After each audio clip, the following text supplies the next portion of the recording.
Episode 7: Equality and Non-Discrimination in the Charter of Fundamental Rights of the European Union.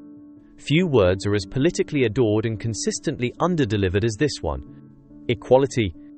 However, the Charter of Fundamental Rights of the European Union didn't stop at slogans. It gave equality teeth. Legally binding, enforceable, not just a value, a right.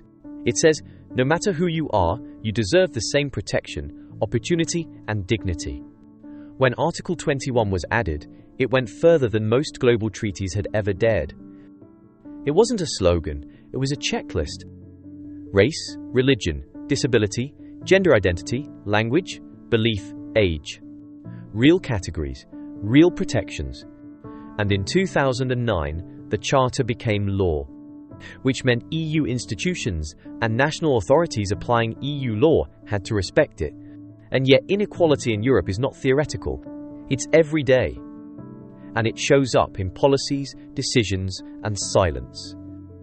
Across the EU, students with disabilities are still denied equal access to education. Many schools lack ramps, sign language support, or even working lifts.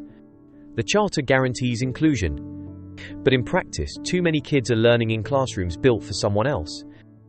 In hiring, your surname can still speak louder than your skills. Discrimination doesn't always scream. Sometimes, it just follows you in silence. In some parts of the EU, LGBTQ+ people face policies that directly violate the Charter, and leaders that pretend they don't. Here's the thing, the Charter doesn't implement itself. People do. Or don't. But here's the power of having equality in law. You can fight, and sometimes you win. The Charter is more than a symbol. It's a strategy. However, if equality today still struggles to survive human hands, what happens when we hand the job over to machines? In the future, you might never hear the words, "You're not welcome here." You'll just watch a gate stay closed. Or a screen say, "Access denied."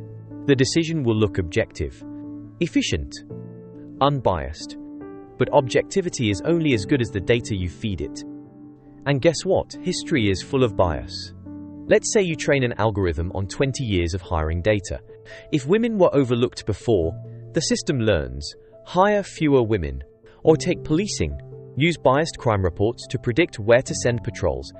And you're not forecasting crime, you're just automating discrimination. And here's the real danger.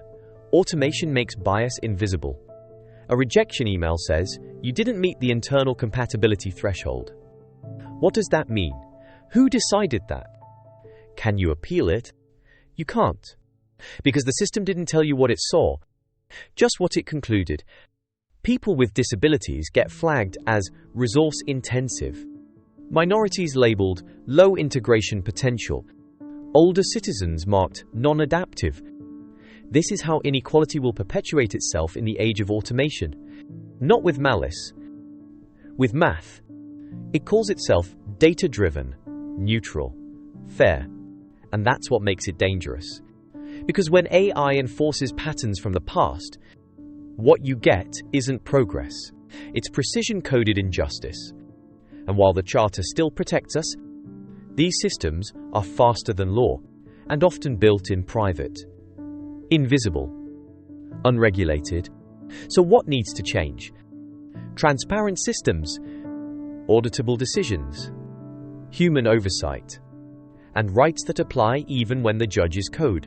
Equality can't be added as a feature. It has to be built in, from the start, because the future won't be fair by default. It'll be fair because we demand it, design it, and defend it. The Charter doesn't promise a perfect society, but it gives us a legal way to fight for a fairer one. Equality isn't about being the same.